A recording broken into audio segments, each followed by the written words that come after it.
AI agents are everywhere, automating tasks and making decisions at machine speed. But agents make mistakes. Just one rogue agent can do big damage before you even notice. Rubrik Agent Cloud is the only platform that helps you monitor agents, set guardrails, and rewind mistakes, so you can unleash agents, not risk. Accelerate your AI transformation at Rubrik.com. That's RUBRIK.com. 95.3 WBCK now presents Coach's Corner, live from Lakeview Ford. For over 6 decades, this has been your number one source for all local sports information. Coach's Corner is proudly presented by Lakeview Ford, where community matters. Now, here's your host, Bill Broderick. This is Bill Broderick, sports editor of the Battle Creek Enquirer, in the big chair once again on WBCK for another week of Coach's Corner. Coming to you live from downtown Battle Creek at Lakeview Ford, Lincoln, on the Motor Mile. For more than 60 years, Coach's Corner has been talking to the city high school coaches about the week in sports, and we will continue to do that as we look back at the final week of the regular season, and we look ahead to the playoffs as we talk to our first coach of the morning. But first, here is the Lakeview Ford Coach's Corner scoreboard. In the game of the week, Lakeview hosted Gull Lake as the Spartans were looking to end the season on a high note and get their first win of the season. And Lakeview did just that in a high-scoring 62-36 win over Gull Lake. Elsewhere in the city, Harbor Creek clinched the outright title in the Interstate 8 Conference for the second year in a row with a 48-16 win over Jackson Northwest. Penfield beat Parma Western in overtime, 35-34. Battle Creek Central lost to Matawan, 26-22. And St. Phil fell on the road at Burr Oak. Also on Friday, Marshall beat Coldwater 28-7. Climax Scots outlasted Pittsford 72-64 in 8-player football. Colin beat North Adams Jerome 71-20. It was Olivet 49, Comstock Park 14. Athens 35 to Concha 8. Concord defeated Bellevue 50-10. It was Springport 7, Bronson 0. South Haven defeated Galesburg Augusta 21-6. It was Homer 56, East Jackson 8, and Decatur beat Union City 20-8. We will be back with our first coach after this commercial. This is Coach's Corner on WBCK 95.3 FM. What? Coach's Corner on 95.3 WBCK. Proudly brought to you by Lakeview Ford, where community matters. Here's Coach's Corner.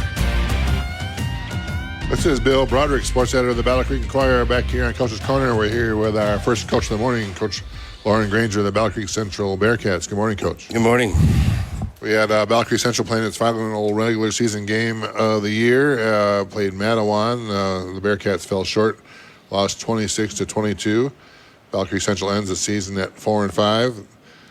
Tell us how that game kind of went down to the wire, and tell us how it kind of went early for you. Yeah, it was kind of a disappointing night. Not kind of. It was a disappointing night for us. We had chances at the end.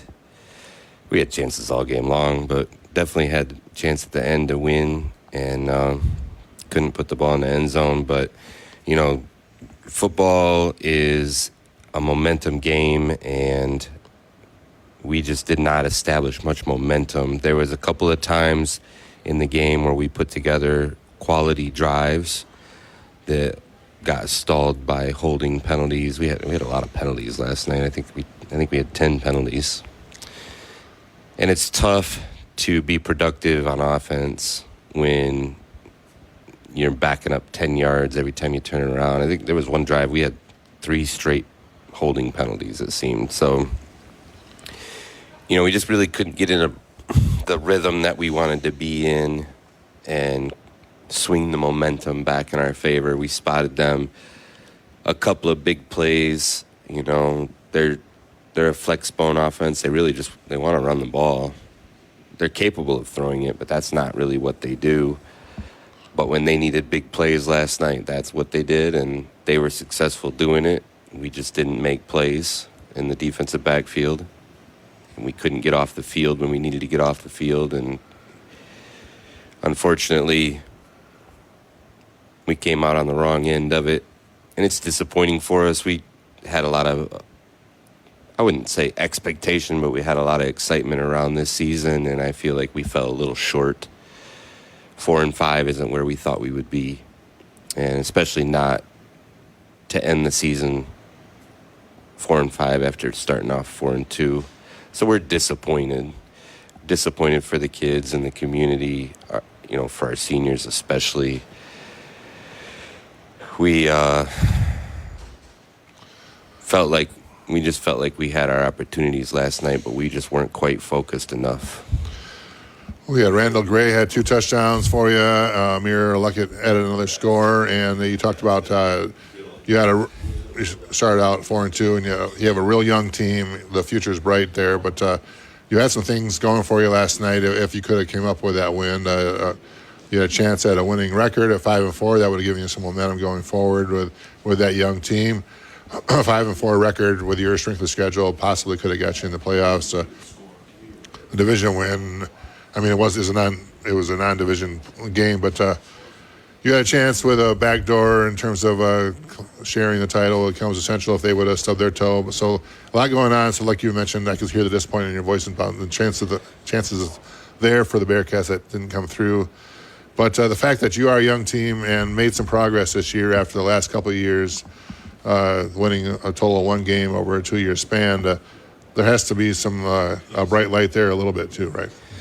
Yeah, and a lot of young kids that helped contribute toward that. I mean, there were some key seniors on this team, and we talked all week long about the fact that, the hard thing was last week when we lost, and obviously there's not an automatic qualifier in the playoff thing anymore, but when you get that 4th loss, you can feel that your chances of being in the playoffs are slim. There's always something else that has to happen in order for you to get in. You don't control your own destiny anymore. And that's easy to see if you look at the websites and you watch the rankings and all that stuff. So it's hard to convince the kids otherwise. And so we talked all week long about, the importance of a 5-4 record and the importance of swinging the momentum at the end of your season into your off season, the importance of getting that win if you wanted to have a chance at the playoffs, but we had to be realistic about what else had to happen in order for us to make it. And it was funny because on Monday we're talking about that, and I tell the kids, hey, if this happens and if that happens, and you could just kind of see it on their face. They're like, that's not all going to happen. And, I am maybe I'm different because I said anything can happen. Anything happens all the time. That's why we play the game. And what I'm going to do is I'm going to control what I can control and put myself in the best position to be able to take advantage of whatever is given. And the kids, they're just a little bit different. They're always second guessing everything. I had a hard time convincing them that all of that stuff was true. I had a hard time convincing them of the importance of a 5-4 record. And we just weren't quite focused, I thought, throughout the week like we needed to be. And it showed. It showed last night when we played the game. Unfortunately, they were very focused. And they executed and we didn't. Well, like we've been talking about all year, you have a lot of young players who have a bright future, and you're excited about next year. It's also tough when Week 9 comes and you don't have a playoff in front of you with a bunch of seniors that walk off the field for the last time, and you hope that they kind of appreciate what they experience, because high school football is such a special situation for everybody, and those Friday night lights don't come around all the time. And when you're a senior and you are leaving that for the last time, you're probably not going to realize until a little bit later that how special that time was. And you feel like some of your kids had grasp of that, or? Yeah, I think it really hit. It always really hits right after the game, but I think it really hit our seniors this week, and that this was going to be the end. And we did our senior walk on Wednesday, and you could tell they feared the finality of that. And so your heart always aches for the seniors. it's not just that football is over. It's what am I going to do next? And so we talk with our seniors about having plans for after high school, and sometimes that, they want to play college football and sometimes they don't. I don't care if they want to or not, but I want them to have a plan so they don't have to be filled with anxiety for what they're going to do after football is over, because it's one of those things. Football in high school isn't just in the fall. You train for that all year long. Our underclassmen are already asking when the weight room's going to be open, but for the seniors, they feel empty at the end of it. So your heart aches for them, especially the ones that put in a lot of time and do everything you ask them to do, and we had some of those, So you hate to see them crying, you hate to see them upset, but you understand. As a coach, most of us played the game. All of us played the game. Most coaches played the game, and they know what that emptiness feels like. So your heart just aches for those kids, because you can't help but say, oh, I wish I would have done this. I wish I would have done that. Well, what if I would have done this? And as a coach, those things haunt you because you don't get those kids back. So... Well, we'll talk more about those seniors next week when we get together the final time with you, Coach, and say some thank yous to some other people around the program next week when we get together on Coach's Corner. Thanks a lot for coming down here, Coach, this morning. Thank you. We'll be back with our next Coach of the Morning after this break on WBCK 95.3 FM. Coach's Corner on WBCK, brought to you by Lakeview Ford, where community matters. Now back to the show. This is Bill Broderick, sports editor of the Battle Creek Enquirer, back here on Coach's Corner. We're here with our next Coach of the Morning, Coach Robbie Hatton of the Penfield Panthers. Good morning, Coach. Morning, Bill. How you doing today? Hey, we're doing good. Penfield came up with a dramatic 35-34 win over Parma Western in overtime. Crazy way to end the regular season. It looks like that was a lot of fun. Yeah, absolutely. It was a heck of a football game. It was a good atmosphere. It was our salute to service game, senior night, so it was a big night with a big crowd. We had a flyover during the national anthem. We did it upright, and it was a good way to end the season. Back and forth game, but the dramatic ending that we kind of chatted about last night. Penfield, after a 28-28 regular.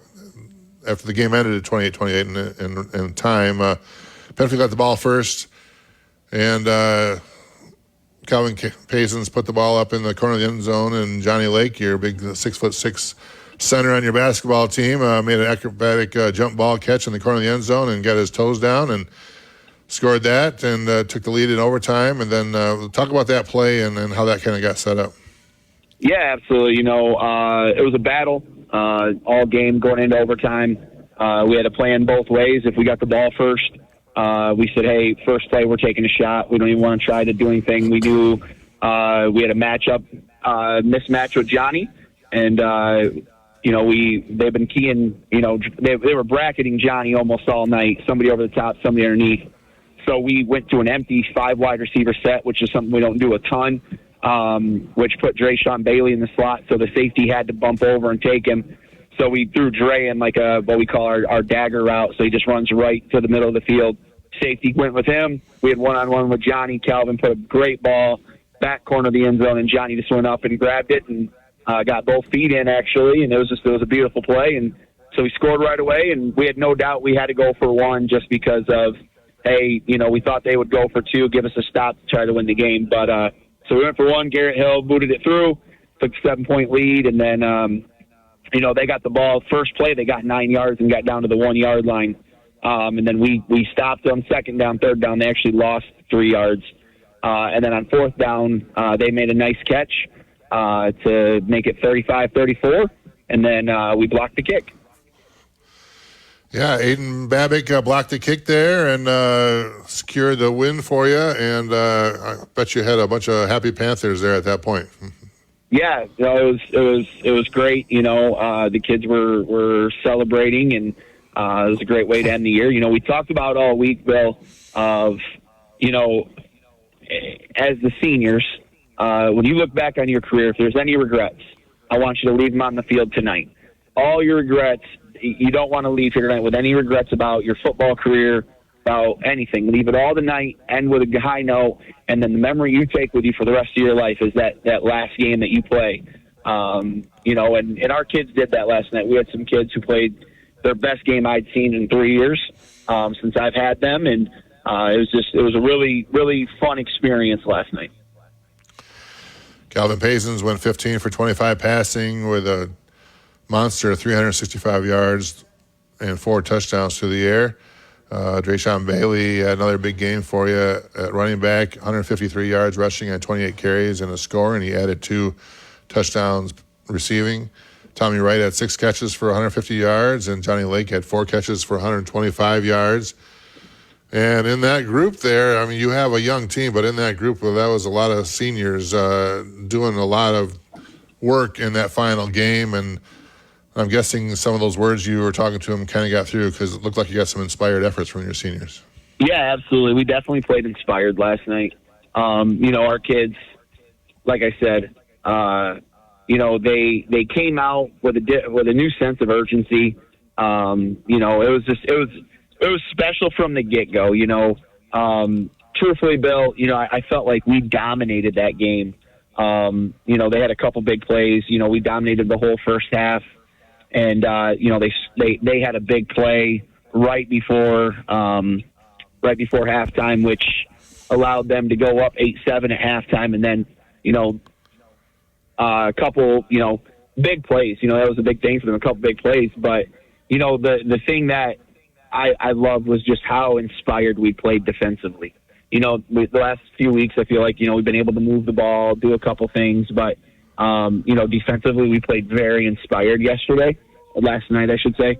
And, it was just, again, it was something really awesome to be a part of.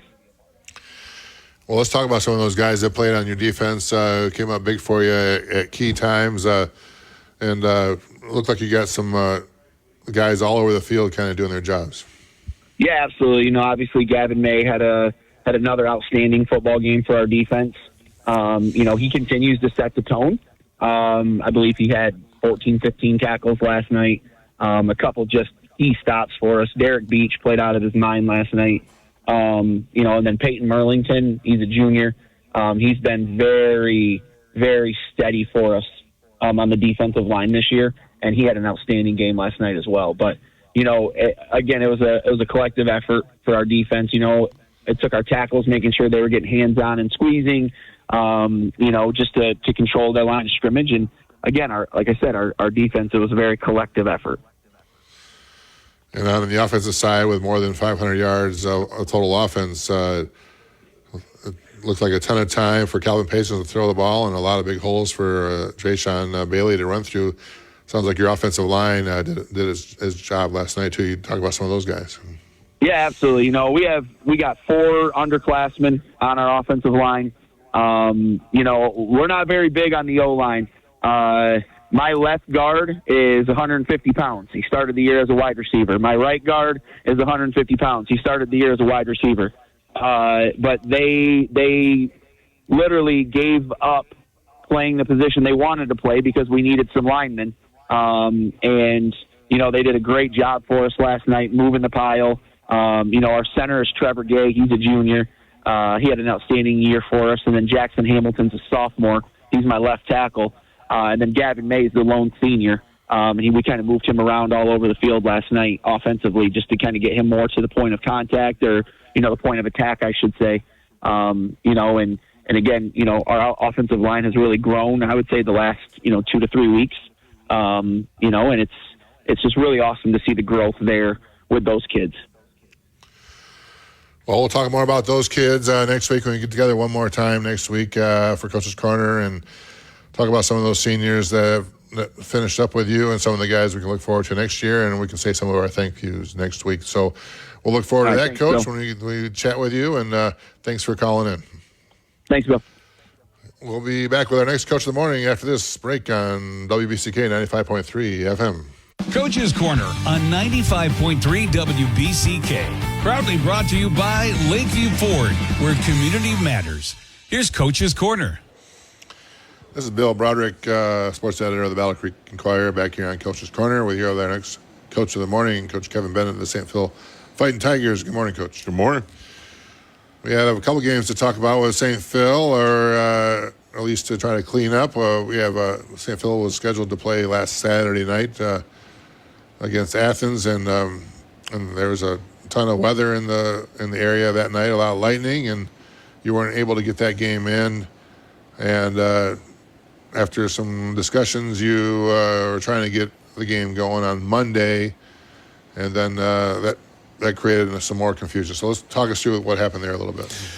Yeah, so with all the lightning that was coming down and the forecast predicted till probably after 10 o'clock that night, we had decided that we were just going to not wait the weather out and postpone the game till Monday, in hopes that we could reschedule this week's games to a Saturday. Unfortunately, one of the schools was not able to do that. So our Athens game ended up turning into a scrimmage and officially got canceled without a reschedule. So we ended up playing Athens this past Monday night, and then we went ahead with our regular season contest with Broderick last night.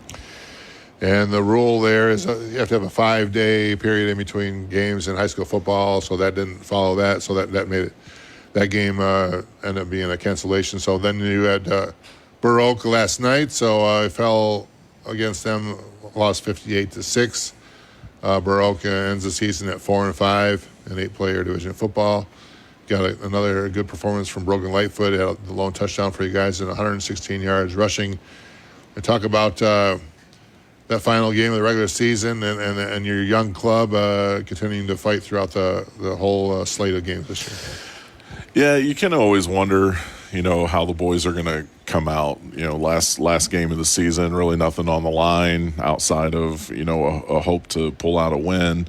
And just, wondering what their mentality and their gameplay is going to be. But honestly, we walked away from the game, and even though it was just a tough loss for us, it was one of those games where we looked in the eyes of our guys and said, there's just not one of you that we could say you didn't give effort tonight. And so our boys played the best to their ability with as much effort and grit as they could throughout the entire game, even with nothing on the line. And so because of that, we just can't be more proud of our guys. I mean, we have so many kids who are playing injured, playing hurt. We had a kid playing sick, coming off of flu, out of position. We had 3 boys last night who hadn't started, who started playing out of position and starting.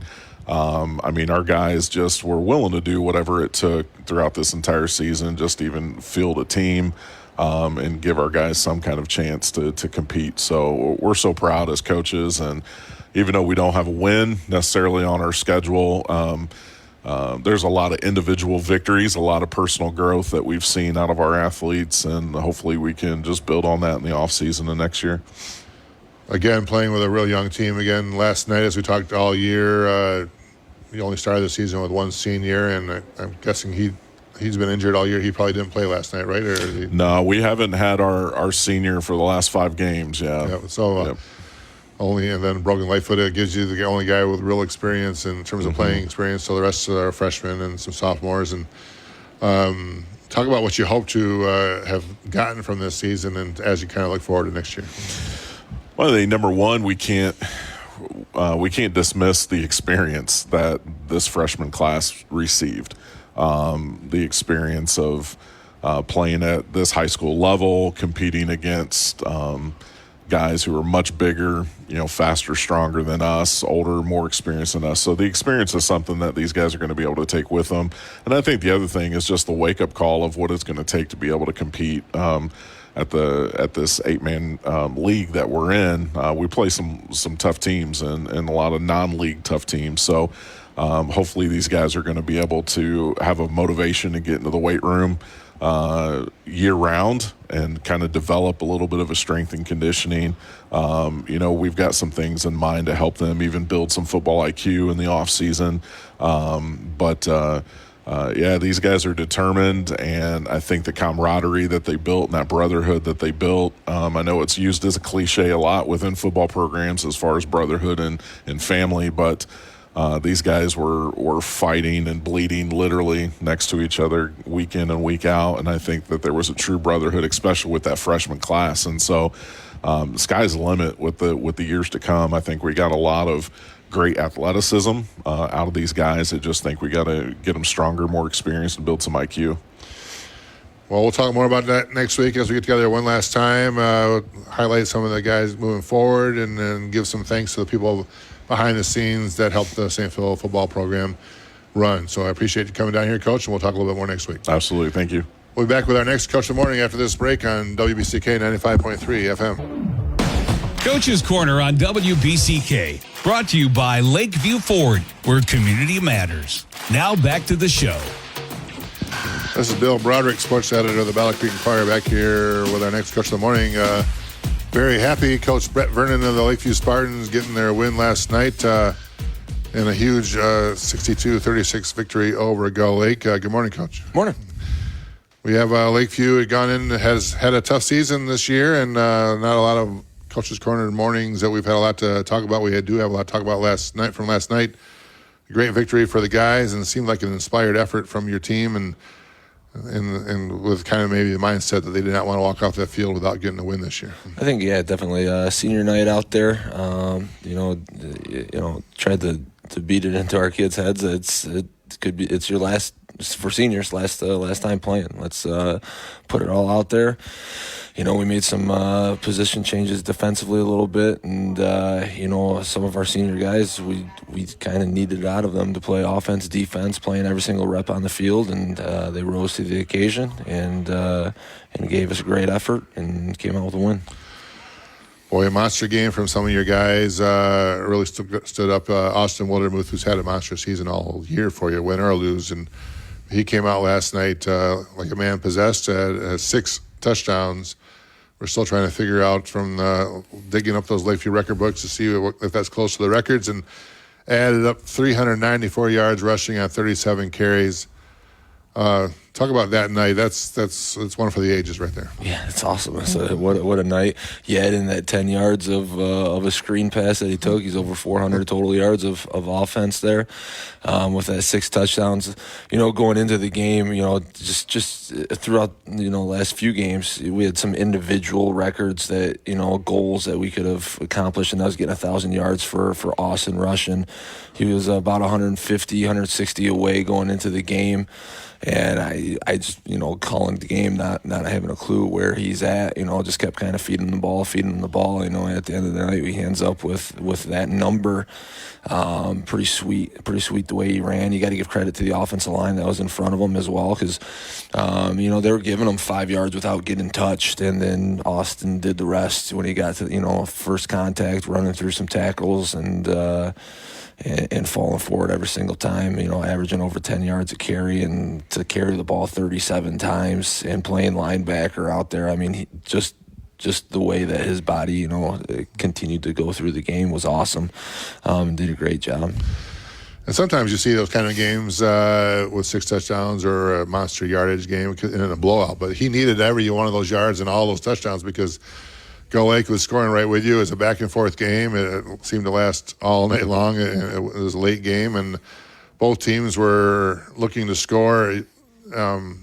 Lakeview got the lead early and seemed to have a lot of momentum early, but then Gull Lake had that big second half, which kind of pressured Lakeview to continue to have to score. You guys felt that pressure throughout, right? Yeah, it was, we were trying to get to that. It was close to getting to that 35-point mark, keeping that clock running, but then they kept coming back. And you got towards the end of the third and the fourth quarter where they got that onside kick and, give them a chance to maybe get down by 2 scores. And so, we just needed to continue to score on offense, and we did that. Pretty much every single drive that we had, we scored on. I think there was 2 that we didn't. We missed that field goal, and I think there was another drive that we didn't, a fumble or something like that, that we didn't score on. But every single one, we just rolled down the field, continued to score there, and kept the foot on the gas pedal and continued to move the ball.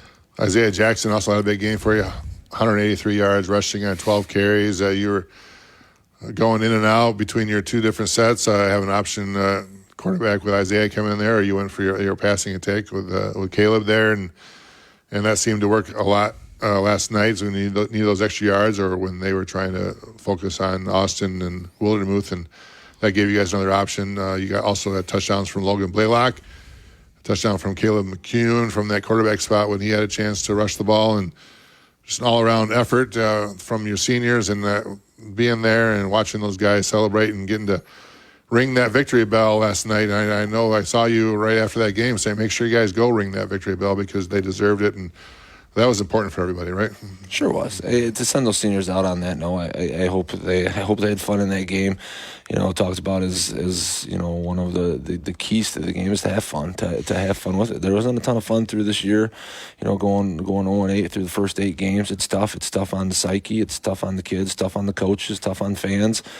But to finish the way that we did, I think puts a smile on everybody's face, and get to do some of those traditions at Lakeview that we didn't get to do through the year.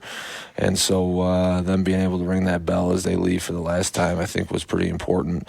And as you said, we got a lot of kids that they got to get into the end zone. I mean, obviously Austin got in there 6 times, but we got some other guys that got into the end zone. It's just, as you play calling, why go away from the run? We run for 600 yards, and I love to throw the ball because I got some kids that I'd love to get that ball, but you can't do it in that situation. You got to continue to just pound the rock. And your guys getting 10 yards a pop on most of those times. Austin was running hard, and a lot of credit to your offensive line. Let's talk about some of those guys who came up big for you last night. Yeah, we had 3 seniors on that offensive line that started for us for the last few years. Jamie Boykins, Frank Buffard, Carlos Suarez. Those kids are 3-year seniors for us that have just kind of been there, kind of been the rock all season long, doing a great job of opening up some holes for Austin. And, of course, Austin, finishing runs. And the 2 younger guys, Jackson Wirtz and Zach Acker, will be back next year. But, all through the year, did a pretty decent job up front, paving the way for our running game.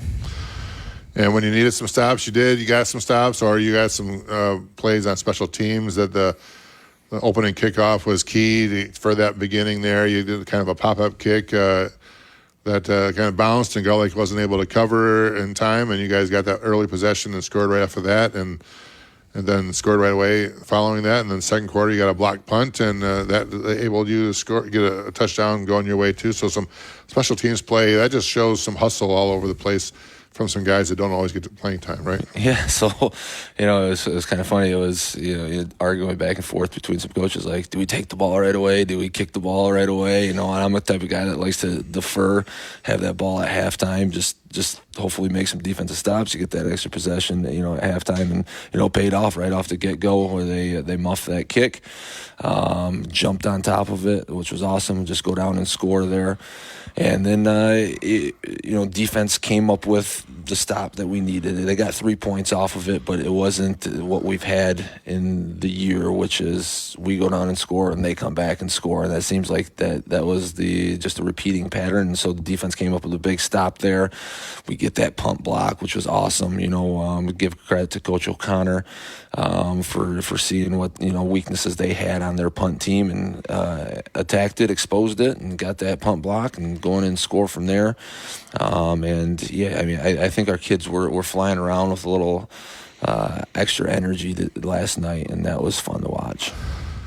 Well, we'll come back next week and talk one more time about this season and highlight some kids that had a good year for you, and then thank some other people behind the scenes in the program to help the Lakeview Spartans roll along. So I appreciate you, Coach, for coming on down this morning. Sounds good. Thanks, sir. We'll be back with our next Coach of the Morning here after this on WBCK 95.3 FM. Coach's Corner on 95.3 WBCK. Proudly brought to you by Lakeview Ford, where community matters. Here's Coach's Corner. This is Bill Broderick, sports editor of the Battle Creek Enquirer, back here with our next Coach of the Morning, Coach Mason Converse of the Harper Creek Beavers. Good morning, Coach. Good morning, Bill. We're talking about the defending Interstate 8 Conference champs for the second year in a row.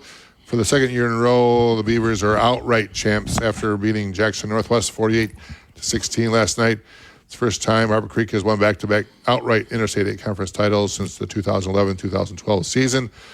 That's got to be a lot of fun to hear and a lot of fun to say, right? Sounds pretty sweet. And we were trying to look this week, and we knew we shared it in 2016, and then we won it outright in 2017. And so we were looking back, and near as we can figure, there's no exact records on that, but as near as we can figure, 2011 we definitely won it outright because we were undefeated that year. And then in 2012 we started 0-2, but then we ran the table and finished 7-2. And I think the teams that we got beat by were on the other side of the conference. So I believe we won the SMAC East outright that year. But yeah, either way, these kinds of things don't happen very often. So you got to make sure you take a moment and enjoy that. And that was part of what we talked to the boys last night about as well. And Northwest has had a good season, not where they want to be yet, but they have much improved from where they've been in the past. And I didn't want any chance of our guys overlooking them, and we didn't want to share it like we talked about last week. So this was just a little extra motivation for them to have a chance to etch their name in the names in the record books of, hey, we won it outright, and we won it outright back to back, and that's pretty sweet. Took care of business early, jumped on them fast, and that's what you want to do in that kind of game, and make sure there's no doubt. You're up 28-0 at halftime and up 42-0 after the third quarter, so the running clock was going on there, and any points Jackson Northwest scored after that was against your seconds and stuff. So a great performance, and that was important for the Beavers to have in terms of how you want to have some momentum going into the postseason. Is that right? Yeah, it was a very workmanlike effort last night. Again, these guys have been focused all year, and the times you worry about high school kids, 16, 17, 18-year-old kids looking past teams, and these guys are pretty dialed in, and that's a credit to our leadership, our seniors especially. They've worked so hard to prove themselves as leaders, to become better leaders every day. And it started right away with the opening kickoff. I mean, when Tanner Alderson's, who's been an outstanding player for us all year, he stripped the ball in the opening kickoff. And so we get that, and we score, I think, 3 plays later, and we're up 7-0 in the first minute of the game. And then we come back. Our defense played outstanding and forced a 3-and-out.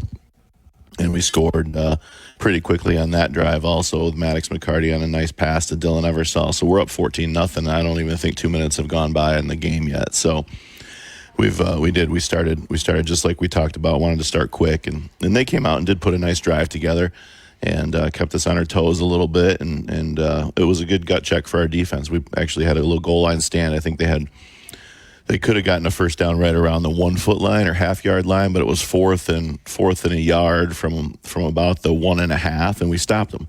And so that's huge. Again, momentum for our defense. And then we went back down and scored again. So that was going into the second quarter. And like you said, we were up 28-0 at halftime. So the defense played outstanding all night to hold them to scoreless through 3 quarters and to be up 42-0 at the end of the third quarter. And I know the stats show that they had quite a few yards, but a lot of that was just they kept their starters in the whole game, and we wanted to play our kids because going into playoffs, you want to make sure you give everybody a chance to play. So overall, I mean, Derek Stansberry and our defensive staff had a great plan, and we held them to 3 of 9 on third downs, 2 of 5 on fourth downs. We had 2 fumbles and an interception. So when you win the turnover battle like that, that's huge. And then defensively, with tackles, Cam Converse had 13. That was a monster game out of him. Cohen Deskins, again, had a monster game at the D-line. He's really coming on week after week late in the season here, and he had 10 tackles from the D-line spot.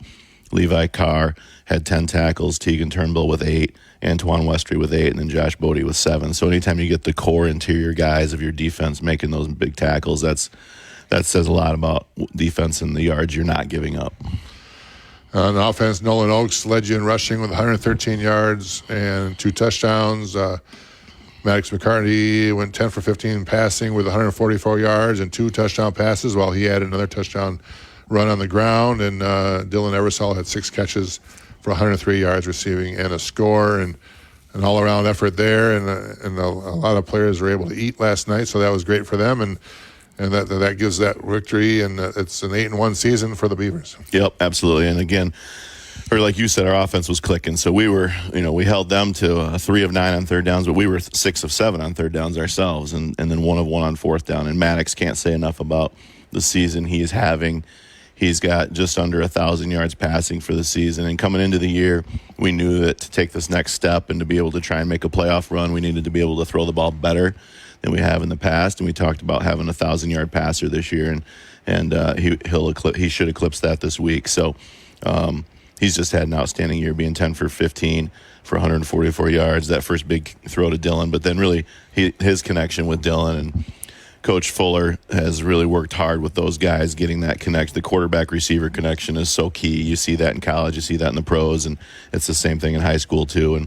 And Maddox, his evolution as a quarterback last night, he threw a nice touchdown pass to Logan Converse, and that was the third read. He looked to Dylan. Dylan was covered. He looked to the flats. The flats were covered, and so he found Logan on the hunt route or drag route across the field. And earlier in the season, Maddox wasn't getting that far in his reads, and you can tell he's progressing and getting better, which is what you want as a coach. And so Brock Hibbs had 2 big catches for us as well. And then on the rushing side, we rushed for 324 yards, which is an outstanding night. And like you said, Nolan Oakes led us with 113 yards and 2 touchdowns. Cohen Sluchter had a nice touchdown run for us, and really the offense was clicking on all cylinders. And what's a nice thing to see is our guys train, and they know if they're not starters, they're only one play away. They're going to play if it gets to be late in the games and have opportunities, and they work their tails off to have those opportunities. And all year long we've brought running backs in or receivers in waves, and those guys get a chance. They know that that's their chance to shine,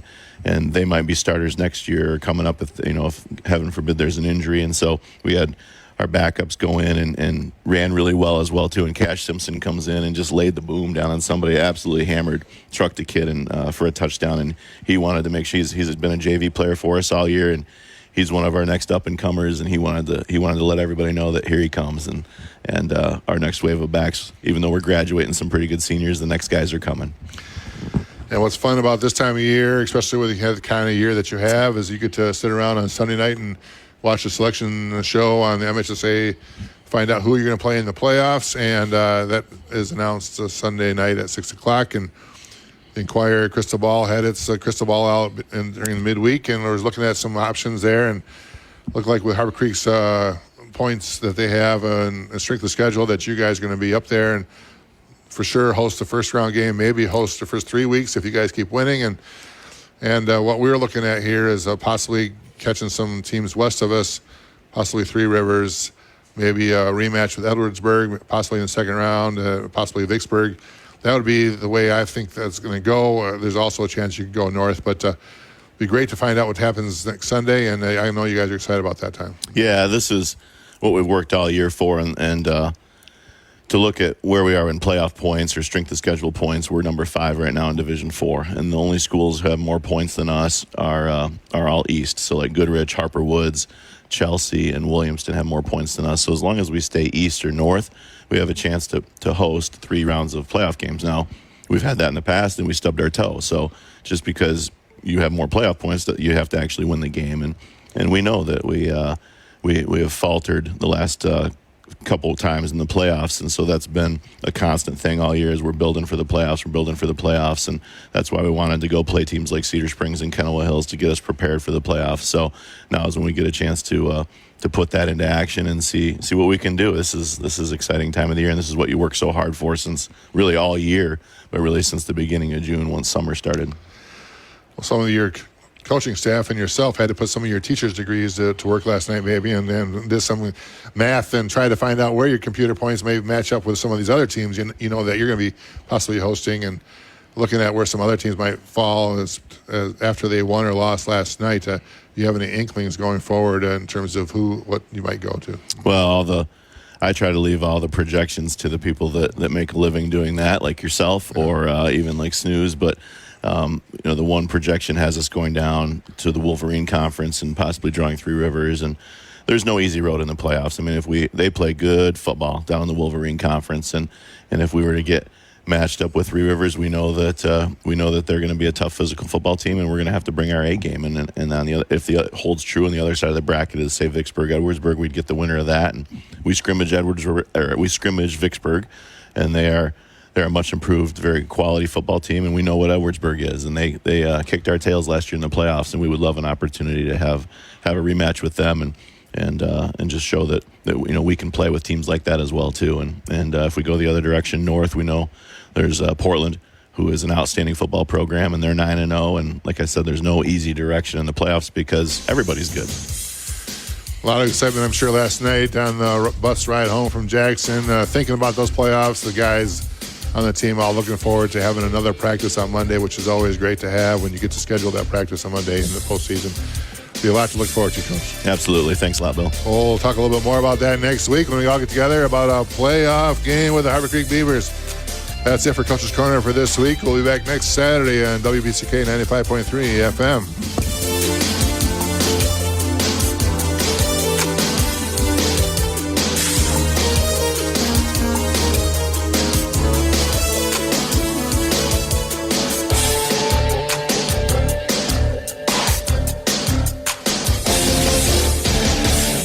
AI agents are everywhere, automating tasks and making decisions at machine speed. But agents make mistakes. Just one rogue agent can do big damage before you even notice. Rubrik Agent Cloud is the only platform that helps you monitor agents, set guardrails, and rewind mistakes, so you can unleash agents, not risk. Accelerate your AI transformation at Rubrik.com. That's RUBRIK.com.